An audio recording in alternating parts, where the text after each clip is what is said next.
माखन भक्तों का प्रतीक है और भगवान को भक्त अत्यंत प्रिय हैं। भगवान अपने भक्तों को छोड़ते नहीं हैं, भगवान अपने भक्तों को स्वीकार करते हैं और माखन भक्त का प्रतीक है। किस प्रकार से?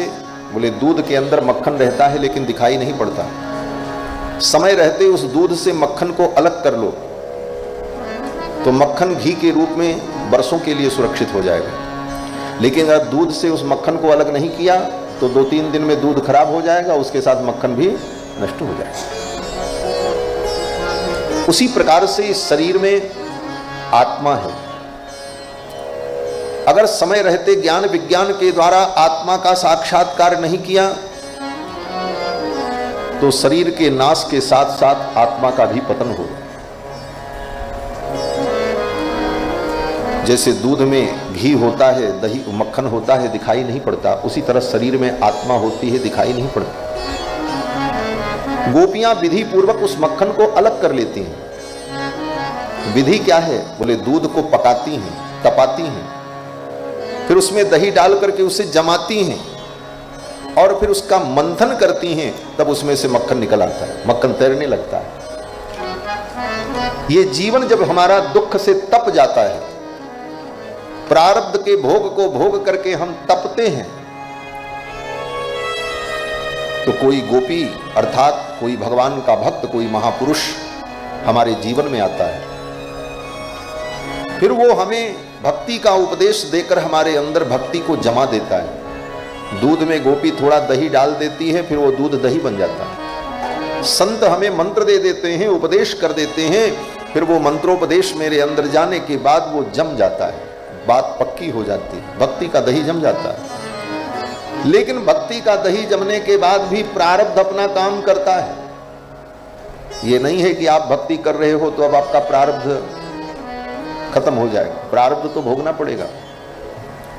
दही जमने के बाद भी प्रारब्ध की मथानी उसे मथ देती है। प्रारब्ध की मथानी को डाल करके गोपी ने उसे मथ दिया, दही के टुकड़े टुकड़े हो गए।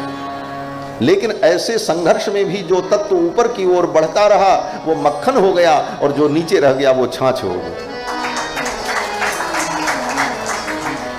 इस संसार में अपने प्रारब्ध को भोगते हुए, बड़े बड़े झंझावातों को सहते हुए जो भगवान की ओर आगे बढ़ता रहा वही जीवात्मा मक्खन है, और जो हार मान करके बैठ गया वो छाछ हो गया, खट्टा हो गया। भगवान को मक्खन प्यारा लगता है, छाछ प्यारी नहीं लगती। भगवान कहते हैं खाटी छाछ हमें नहीं भावे। खट्टी छाछ हमको नहीं अच्छी लगती, हम तो माखन खाते हैं। लेकिन कभी कभी वो छाछ भी प्यारी हो जाती है। कब? बोले पंक्ति है ना कि ताहि अहिर की छो हरियां छछिया भर छाछ पे नाच नाच। वो छाछ भी कभी कभी कन्हैया को प्यारी लगती है, लेकिन कब?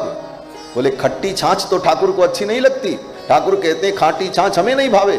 लेकिन गोपी बड़ी चतुर थी। गोपी ने क्या किया? बोले गोपी ने सुंदर जीरे को भुना, थोड़ा सा हींग मिलाया, थोड़ा सा पुदीना को पीस करके मिलाया, थोड़ा काला नमक मिलाया, केसर मिलाया, इलायची मिलाई और छाछ को लेकर के ऊपर नीचे जब ऐसे ऐसे किया और सुगंधी कन्हैया के पास गई। कन्हैया दौड़ा आ गया। कन्हैया ने आकर के कहा, अरे सखी ये क्या है, इसमें तो बड़ी सुगंध आ रही है। सखी ने कहा ये छाछ है। कन्हैया ने कहा इतनी सुगंध इसमें आ गई, छाछ तो खट्टी होती है। गोपी ने कहा इस छाछ को मैंने अमुक अमुक वस्तु डाल करके इसको स्वादिष्ट बना दिया है। कन्हैया ने कहा हाँ निश्चित रूप से, जब इतनी सुगंध आ रही है तब तो ये स्वादिष्ट होगी, ला थोड़ा हमको भी चखा दे। ठाकुर जी ने जब कहा ला थोड़ा हमको भी चखा दे, गोपी ने कहा थोड़ा नाच करके दिखाओ तब छाछ देंगे। कन्हैया नाचने लगे और नाच करके जब थक गए तब गोपी ने छाछ पिला दी। ताहि अहिर की छो हरिया छछिया भर छाछ पे नाच नाच। तो जो जीव संसार के दुख को देख करके हार गया वो तो छाछ हो गया, वो भगवान को पसंद नहीं है। लेकिन ऐसा दीनहीन व्यक्ति भी अगर संत की कृपा को प्राप्त कर ले, गोपी कौन है? बोले संत है। गोपी ने उसके जीवन को सजा दिया, उसमें जीरा डाला, नमक डाला, पुदीना डाला, उसमें सुगंधी पैदा कर दी।